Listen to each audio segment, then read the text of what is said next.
हाय दोस्तों, फिर से आपका स्वागत है हमारे चैनल वे अचीवर्स में। मैं आपके लिए फिर से एक बार लेकर आया हूँ मध्य प्रदेश सामान्य ज्ञान का एक अगला भाग, जिसमें हम पढ़ेंगे मध्य प्रदेश का भौगोलिक विभाजन। इसके पहले हमने पढ़े थे कि मध्य प्रदेश का पुनर्गठन भाग 1 और भाग 2, मध्य प्रदेश किस प्रकार से गठित हुआ 1956 से 2000 तक और 2000 से वर्तमान तक। ठीक है, इसके पहले हम आगे ये देख चुके हैं।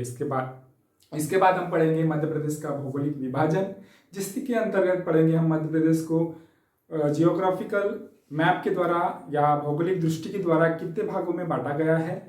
तो हम एक एक करके सभी के बारे में जानेंगे। ठीक है, तो मध्य प्रदेश सबसे पहले, जैसे मैंने सामान्य परिचय में बता दिया था कि मध्य प्रदेश एक गोंडवाना लैंड का भाग है। यह एक प्रायद्वीपीय भाग है, मतलब प्रायद्वीपीय भारत का उत्तर मध्य भाग है। ठीक है, सबसे पहले हम पढ़ेंगे कि मध्य प्रदेश या गोंडवाना लैंड होता क्या है।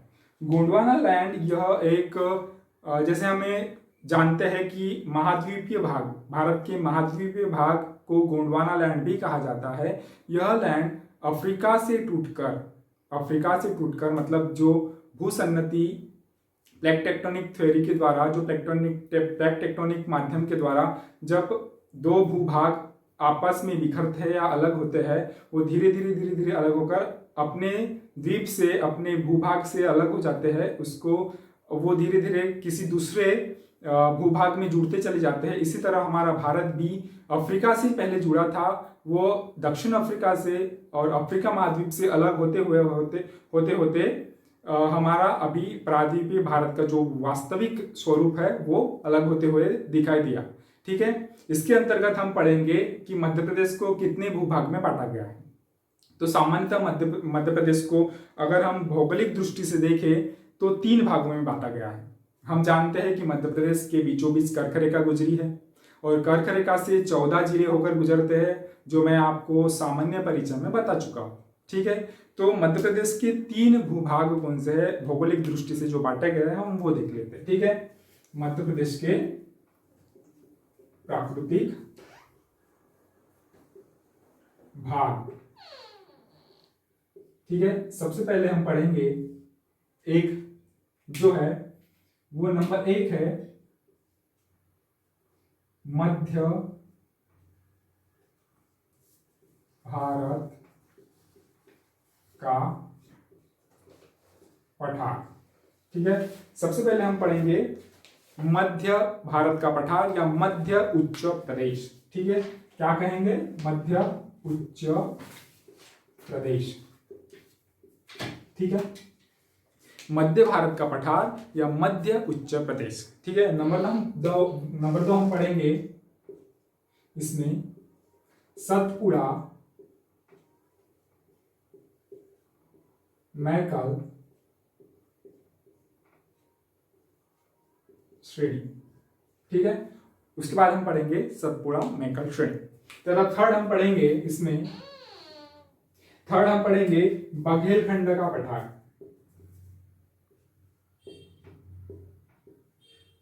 बघेलखंड का पठार या पूर्वी पठार भी इसे कहते हैं। बघेलखंड का पठार या पूर्वी पठार भी कहते हैं, जिसके अंतर्गत हम पढ़ेंगे भांडेर तथा केमूर श्रेणी। भांडेर तथा केमूर श्रेणी इसी के अंतर्गत हम पढ़ेंगे। ठीक है, तो मध्य भारत या मध्य उच्च प्रदेश का पठार जो है, उसके अंदर हम क्या क्या पढ़ेंगे, हम ये देख लेते हैं कि मध्य प्रदेश को 3 भागों में तो बांटा गया है। पर इसी की तरह हम देखेंगे तो मध्य प्रदेश को एक छोटे छोटे भागों में भी अलग तरीके से बांटा गया है। तो सबसे पहले हम इसके अंतर्गत पढ़ेंगे मध्य भारत का पठार।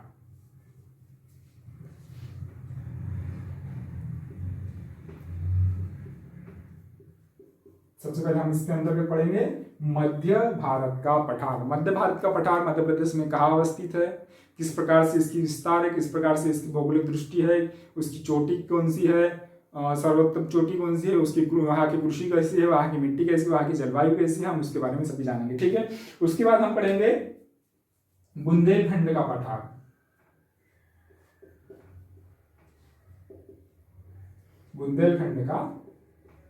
पठार। ठीक है, बुंदेलखंड के बारे में हम विस्तार से जानेंगे। उसके बाद हम पढ़ेंगे रीवा पन्ना का पठार, रीवा पन्ना का पठार, ठीक है। उसके बाद हम पढ़ेंगे चौथे नंबर पर मालवा का पठार, सबसे महत्वपूर्ण मालवा का पठार,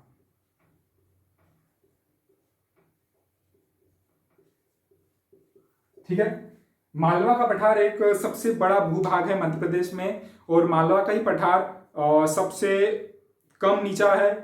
मालवा का ही पठार पूरे आधे विस्तृत मध्य प्रदेश में फैला हुआ है, ठीक है। उसके बाद हम पढ़ेंगे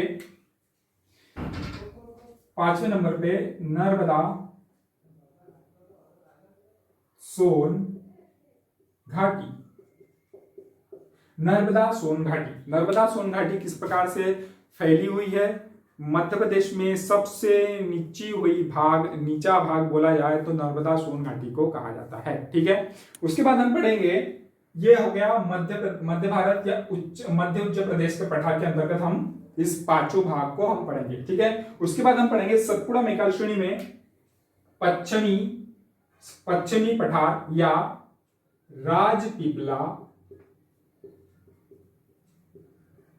राजपीपला की पहाड़ियां, ठीक है, राजपीपला श्रेणी। उसके बाद हम इसके अंतर्गत पढ़ेंगे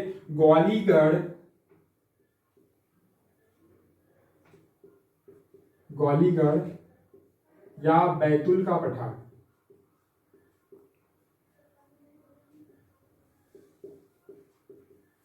बैतूल श्रेणी, ठीक है। उसके बाद हम तीसरी पढ़ेंगे मैकाल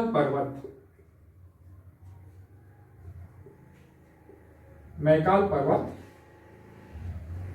श्रेणी, ठीक है। इसके अंदर सतपुड़ा मैकाल श्रेणी के अंदर हम 3 भाग पढ़ेंगे। 3 भागों में हम पढ़ेंगे सबसे पहले राजपीपला की पहाड़ियां, उसके बाद हम पढ़ेंगे ग्वालीगढ़ या बैतूल का पठार, या उसके बाद हम पढ़ेंगे मैकाल पर्वत श्रेणी, ठीक है। जो हम नंबर 3 पे लिखे थे बघेलखंड पठार या पूर्वी पठार, वो एक ऐसा अलग भूभाग है, पूर्वी भाग है, जिसको हम अलग से सविस्तार जानेंगे, ठीक है। इतना सब कुछ हम इस भाग में जानेंगे और धीरे धीरे हम इसको सबसे पहले कवर करते जाएंगे, ठीक है। उसके बाद जो भी मैंने लिख दिया हो कृपया आप करके अपने नोट्स में लिखिए और समझने की कोशिश करें, ठीक है। इसके बाद हम सबसे पहले पढ़ेंगे मध्य भारत का पठार, ठीक है, जो किसके अंतर्गत आता है? मध्य उच्च प्रदेश के अंतर्गत आता है मध्य भारत का पठार। मध्य भारत का पठार आप मैप में देख ही होंगे, मध्य भारत का पठार कहाँ विस्तारित है। सबसे पहले हम पढ़ेंगे मध्य भारत का पठार, ठीक है। मध्य भारत के पठार के अंतर्गत हम पढ़ेंगे कि इसकी कृषि कैसी है, इसका विस्तार कैसे है, यह किस प्रकार से फैला हुआ है। मध्य भारत का पठार मध्य प्रदेश के 10.68%, मध्य प्रदेश के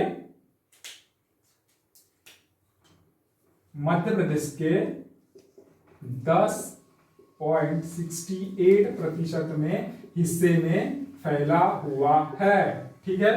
कितने भाग में फैला हुआ है? मध्य प्रदेश के 10.68% भाग में यह फैला हुआ है। तथा यहाँ की एक कृषि की बात करें तथा मिट्टी की बात करें तो यह क्षेत्र थोड़ा पिछड़ा हुआ है। उसका कारण है वहां की चंबल नदी।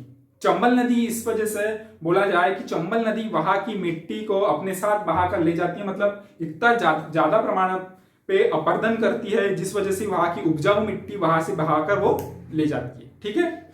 उसके बाद हम बोला जाए कि इसका विस्तार, इसका देशांतरीय विस्तार, उसका अक्षांशीय विस्तार, उसकी स्थिति किस प्रकार से है, ठीक है। उसकी स्थिति देखेंगे,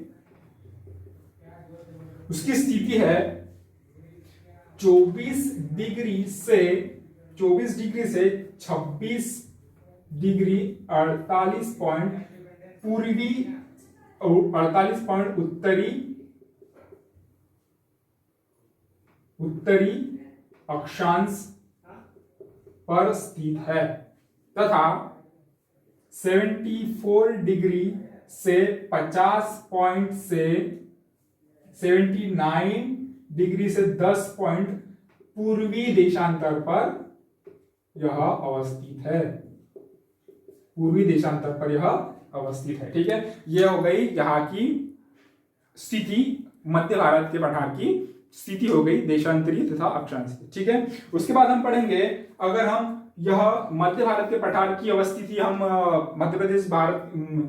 मध्य प्रदेश के चित्र पे देखेंगे, मध्य प्रदेश के मैप में देखेंगे, तो उत्तर में यह यमुना के मैदानों में है। यहां से यमुना नदी बहती है, तो यमुना के मैदानों में यह तक फैला हुआ है। ठीक है, उसके बाद हम दक्षिण में स्थिति देखेंगे इसकी, तो दक्षिण में देखते हैं कि मालवा का पठार इसके दक्षिण में अवस्थित है। ठीक है, उसके बाद हम पूर्व में देखेंगे, तो पूर्व में इसके बुंदेलखंड का पठार है, जैसे हम दिख रहे हैं यहाँ मैप में, पूर्व में इसके बुंदेलखंड का पठार है। उसके बाद हम पश्चिम में देखेंगे, तो पश्चिम में राजस्थान यहाँ अवस्थित है।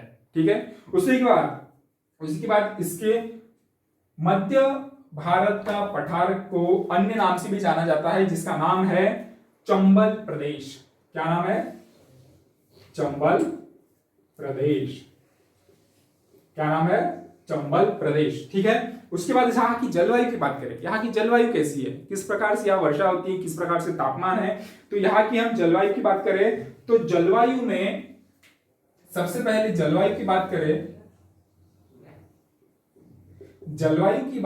तो यहाँ सबसे अधिक गर्मी में सबसे अधिक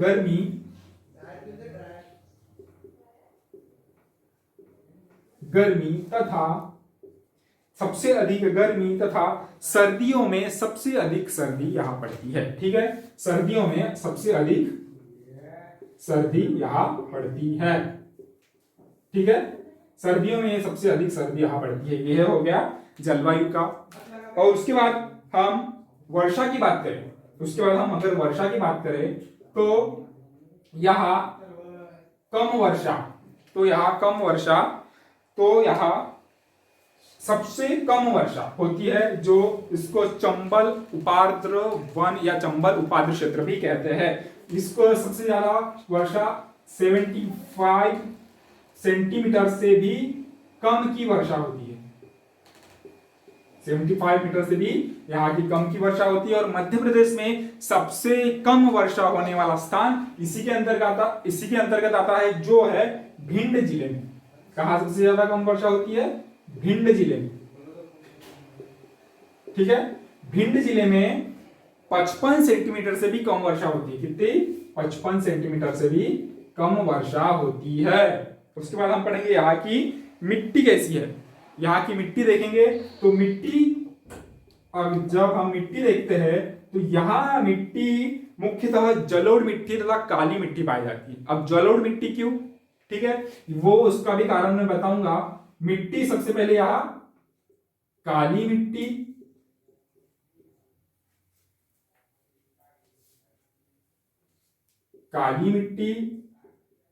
तथा जलोढ़ मिट्टी।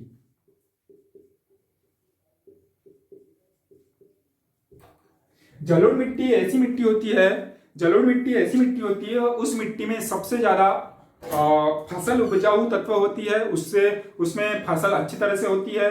बोला जाए तो मुख्यतः यह सभी मिट्टी के पोषक तत्व समाई हुई मिट्टी होती है। यह मिट्टी, जलोढ़ मिट्टी, मुख्यतः नदियों के द्वारा अपर्दन करके लाई गई मिट्टी होती है, जो आसपास के मैदानी इलाकों में वह छोड़ देती है। अब यहाँ कौन से मैदानी इलाके हैं? मुख्यतः बोला जाए कि जब यमुना तथा गंगा नदी अपने साथ बहाकर लाई गई उपजाऊ मिट्टी, जलोढ़ मिट्टी, वो यमुना तथा गंगा के द्वारा लाई गई जलोढ़ मिट्टी यहाँ मुख्यतः मध्य भारत के पठार तक छोड़ती है।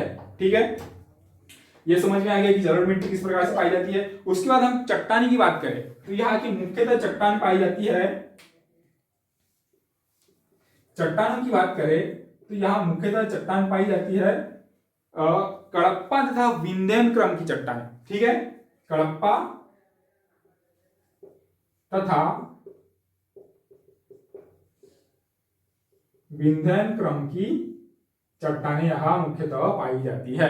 ठीक है, अब विंध्यन तथा कडप्पा चट्टानें क्या होती है हम आगे के लेक्चर में देखेंगे। हम जब भी चट्टानों के बारे में जानकारी हमें अगर चाहिए या विस्तृतपणे हम जानकारी लेना चाहते हैं तो बिल्कुल हम डेफिनेटली इस बारे में भी चट्टानों के बारे में भी हम वीडियो बनाएंगे, ठीक है। उसके बाद हम जब नदियों की बात करें कि कौन कौन सी नदियां यहाँ मुख्यतः बहती है, ठीक है। अगर हम नदियां की बात करें तो मुख्य यहाँ नदी है चंबल नदी। मुख्य नदी कौन सी है? चंबल नदी, जो मैं आपको बता दिया हूं कि चंबल नदी ही मध्य भारत पठार का एक अपर्दन क्षेत्र है। अपर्दन होते हुए करते हुए बहुत ज्यादा प्रमाण में मिट्टी का अपर्दन वहां करती है तथा उपजाऊ मिट्टी बहाकर वो अपने साथ ले जाती है, ठीक है। उसके बाद हम मुख्यतः अगली नदी देखेंगे।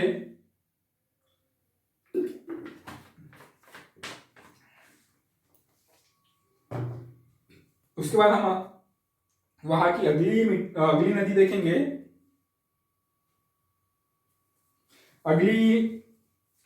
तो अगली नदी है पार्वती नदी। कौन सी नदी? पार्वती नदी, ठीक है। पार्वती नदी यहाँ की दूसरी मुख्य नदी है। उसके बाद काली सिंध नदी। कौन सी नदी? काली सिंध नदी, ठीक है। काली सिंध यहाँ की मुख्य नदी है। अगर उसके बाद हम विस्तार, कौन कौन से जिले में इसका विस्तार है, हम उसके बारे में देखेंगे। तो इसका विस्तार मुख्यतः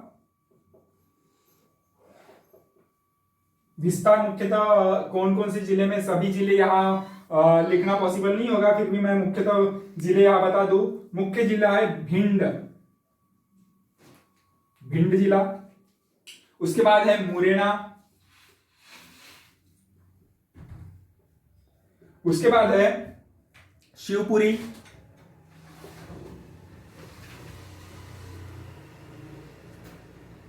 उसके बाद है ग्वालियर, ठीक है। यह मुख्यतः विस्तार है इन जिलों में मध्य भारत के पठार, ठीक है। यह हो गया विस्तृत जानकारी मध्य भारत के पठार में क्या अवस्थिति है, नदियां कौन सी है, जलवायु कैसा है, मिट्टी कैसी है, सभी के बारे में हम जान गए, ठीक है। उसके बाद हम अगर यहाँ की कृषि के बारे में जाने हम, तो यहाँ कृषि कौन कौन सी फसल उगाई जाती है या की जाती है। मुख्यतः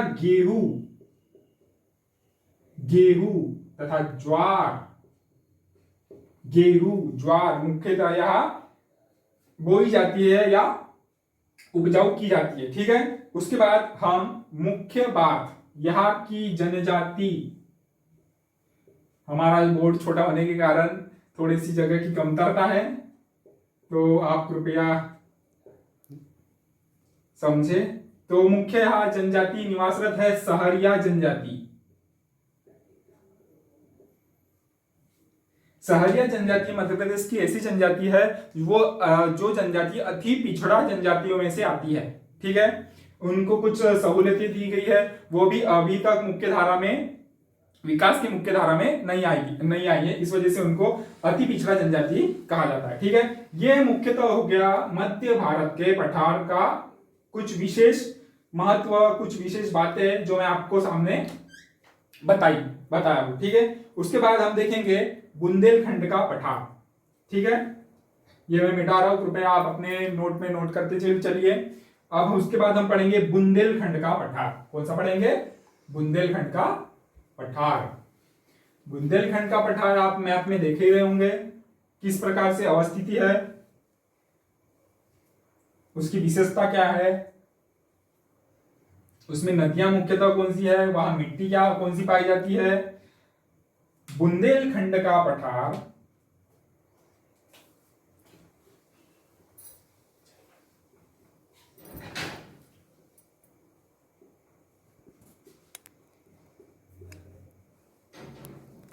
बुंदेलखंड का पठार मुख्यतः अगर हम इसकी स्थिति देखते हैं, बुंदेलखंड का पठार की अगर हम स्थिति देखते हैं तो वो किस प्रकार है।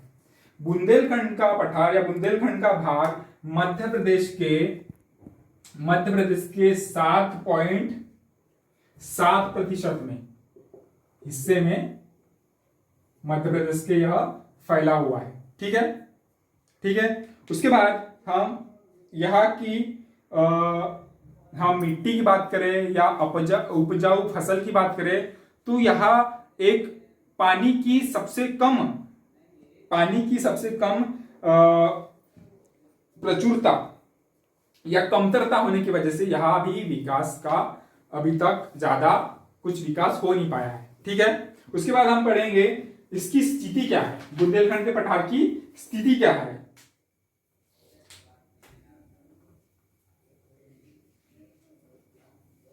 स्थिति अक्षांशीय या तथा देशांतरीय स्थिति देखेंगे तो 24.2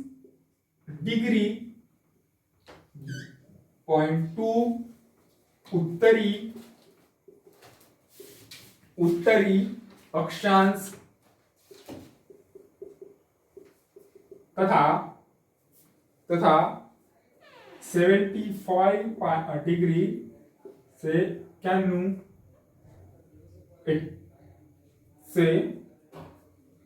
गलती हो गई 24 डिग्री से 06 तथा 26 डिग्री से 22 पॉइंट उत्तरी अक्षांश पर अवस्थित है तथा हम पूर्वी देशांतर की बात करें तो 75 डिग्री से 51 तथा 80 डिग्री से 20 पॉइंट तक इस पूर्वी देशांतर की इसकी स्थिति अवस्थित है। ठीक है, पूर्वी देशांतर की स्थिति अवस्थित है। अगर हम इसके क्षेत्रफल की बात करें तो इसका क्षेत्रफल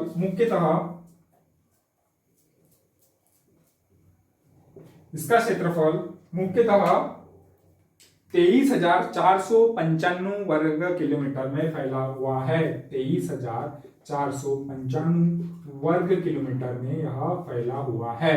ठीक है, ठीक है, यह हो गया इसका क्षेत्रफल।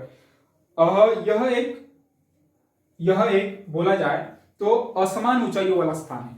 यहाँ की ऊंचाई समतल नहीं है, यह एक असमान ऊंचाई वाला स्थान है तथा जिसके कारण इसके उत्तर में यमुना नदी स्थित है।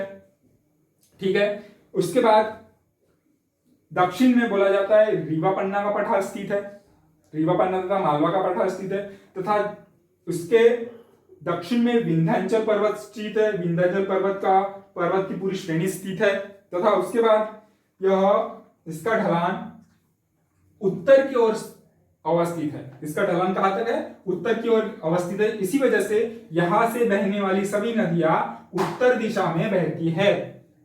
समझ गए? यहां से बहने वाली सभी नदियां उत्तर दिशा में बहती है क्योंकि इसका ढलान उत्तर दिशा की तरफ है। ओके, उसके बाद हम यहाँ की जलवायु देखें। अगर हम यहाँ की जलवायु देखें तो यहाँ की जलवायु सर्दियों में अधिक सर्दी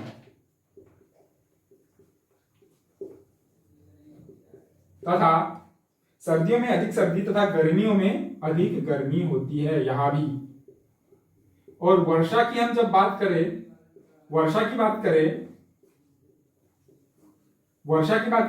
तो यहां वर्षा 75 सेंटीमीटर से 100 सेंटीमीटर तक होती है।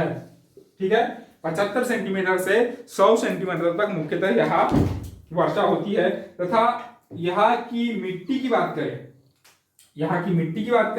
तो यहाँ की मिट्टी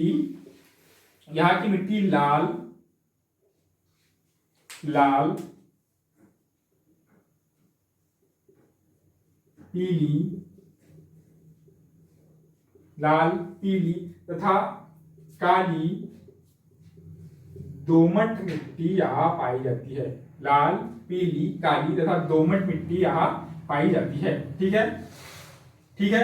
इसी प्रकार इसकी सबसे ऊंची चोटी की बात करें इसी प्रकार हम सबसे ऊंची चोटी की बात करें, यहाँ की सबसे ऊंची चोटी की बात करें तो यहाँ की सबसे ऊंची चोटी है सिद्ध बाबा। कौन सी? सिद्ध बाबा चोटी, जिसकी ऊंचाई 1172 मीटर उसकी ऊंचाई है। ठीक है, 1172 मीटर इसकी ऊंचाई है। तथा यहाँ की कृषि की बात करें तो यहाँ की मुख्य फसल ज्वार, गेहूं, ठीक है, यहाँ की मुख्य फसल ज्वार, गेहूं, तिल, ये असली यहाँ की मुख्य फसल है, ठीक है। उसके बाद हम यहाँ की मुख्य नदियों के बारे में बात करें, जैसे कि मैंने नदियां बता दी है कि नदियां किस ओर बहती है, तो यहाँ की मुख्य नदियों की बात करें तो यहाँ की मुख्य नदी है सिंध,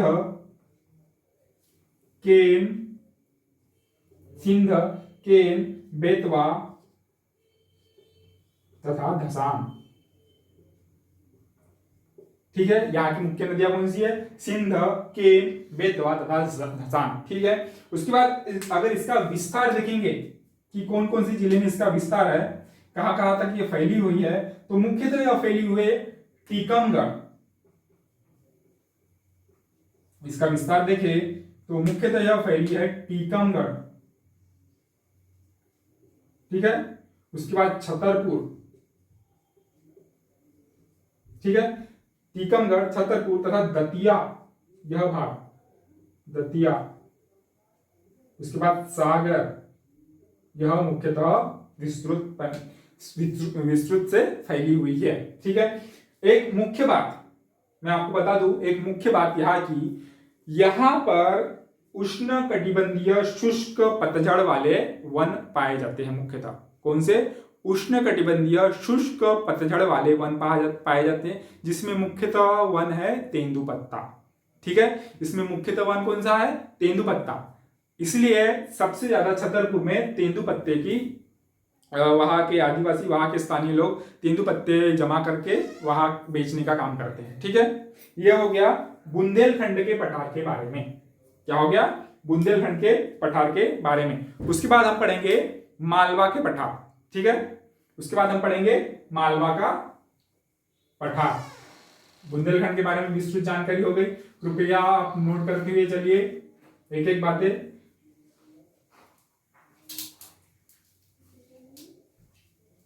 मालवा का पठार किस भूभाग में फैला हुआ है मध्य प्रदेश के? आप मैप में देख ही रहे होंगे। मैं बता दूं कि मालवा का पठार एक ऐसा पठार है जो मध्य प्रदेश का एक सबसे बड़ा भूभाग कवर करता है, ठीक है। सबसे बड़ा भूभाग कवर करता है, क्योंकि मालवा के पठार से बीचों बीच ही, मालवा के पठार से दक्षिण में नीचे से, या बीचों बीच भी बोल सकते हैं, कर्क रेखा फैली हुई है, कर्क रेखा गई हुई है, ठीक है। अगर हम मालवा के बारे में जानेंगे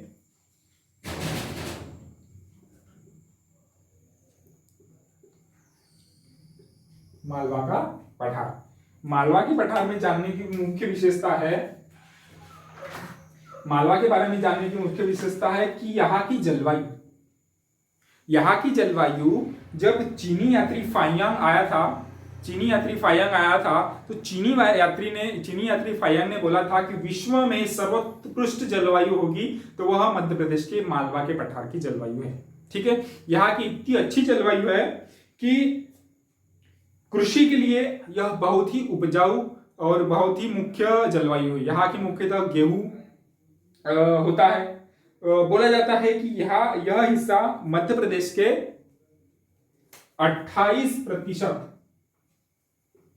28% हिस्से को कवर करती है मालवा का पठार, ठीक है। मालवा का पठार मध्य प्रदेश के 28% हिस्से को कवर करती है। मतलब बोला जाए कि मालवा का पठार मध्य प्रदेश के विस्तृत भाग में फैला हुआ है, ठीक है। उसके बाद हम जानेंगे कि किस प्रकार की इसकी अवस्थिति है, इसकी नदियां कौन सी है, ठीक है। यहाँ इसकी स्थिति कैसी है, तो अगर हम स्थिति की बात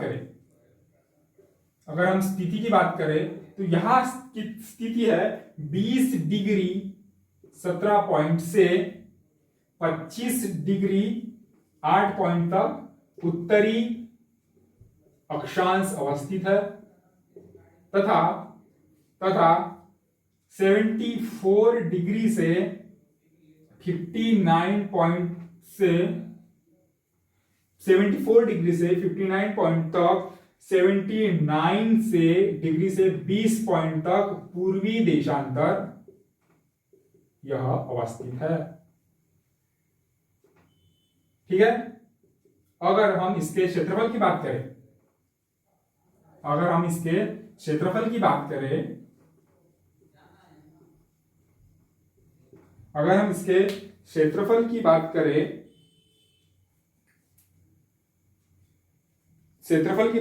तो सबसे ज्यादा क्षेत्रफल मध्य प्रदेश के 28% में सबसे ज्यादा क्षेत्रफल मालवा के पठार का ही है। ठीक है, उसके बाद हम इसकी जलवायु के बारे में चर्चा कर ही चुके हैं। तो इसकी जलवायु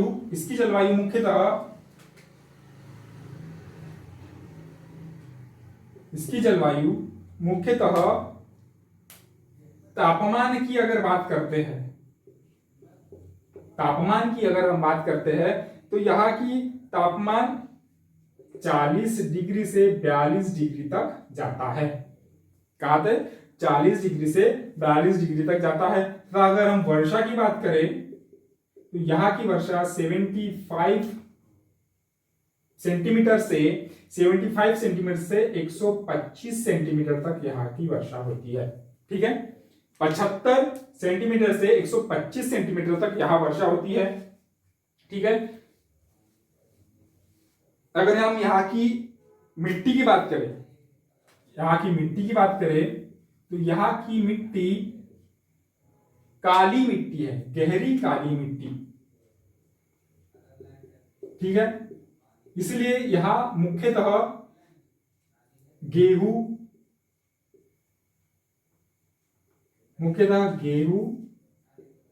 कपास, सोयाबीन की फसल की जाती है। ठीक है, और इसकी चट्टान की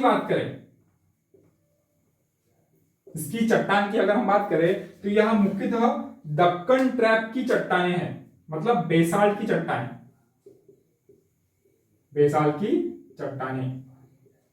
जिसे दक्कन ट्रैप भी कहते हैं।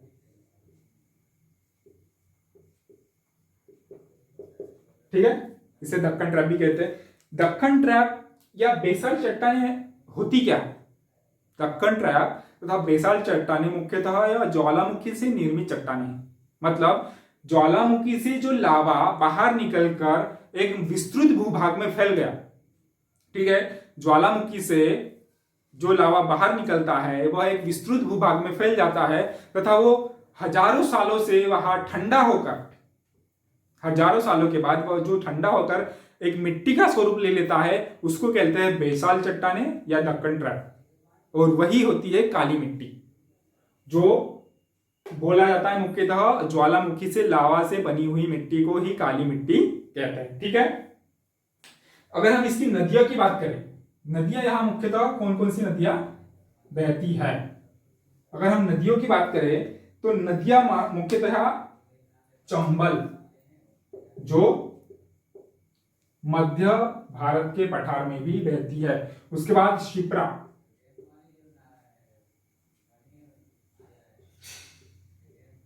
ठीक है, उसके बाद बेतवा, जो बुंदेलखंड के पठार से भी होकर बहती है। उसके बाद पार्वती, ठीक है, उसके बाद काली सिंध,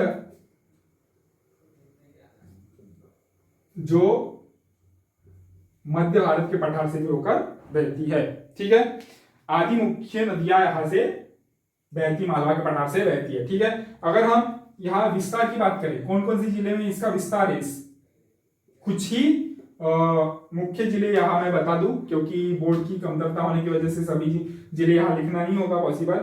तो मुख्यतः यहाँ भोपाल, मतलब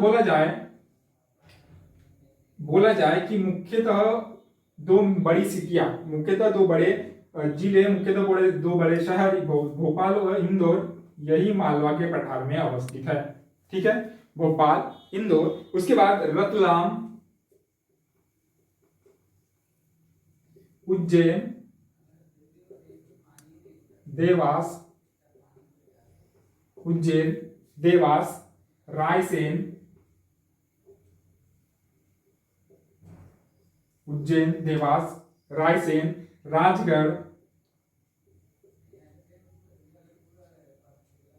राजगढ़, उसके बाद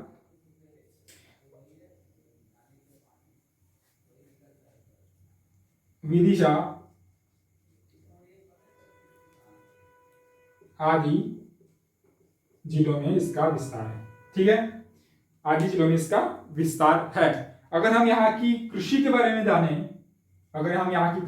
जाने, तो मुख्यतः यहाँ, जैसे मैं बता चुका हूं कि यहाँ मुख्यतः गेहूं, कपास तथा सोयाबीन आदि यहाँ मुख्यतः फसल बोई जाती है। ठीक है, इस प्रकार से हमने मध्य उच्च प्रदेश के 3 भागों में को जाना। जैसे कि सबसे पहले हम पढ़े मध्य भारत का पठार, उसके बाद हम पढ़े बुंदेलखंड का पठार, तथा उसके बाद हम पढ़े मालवा का पठार।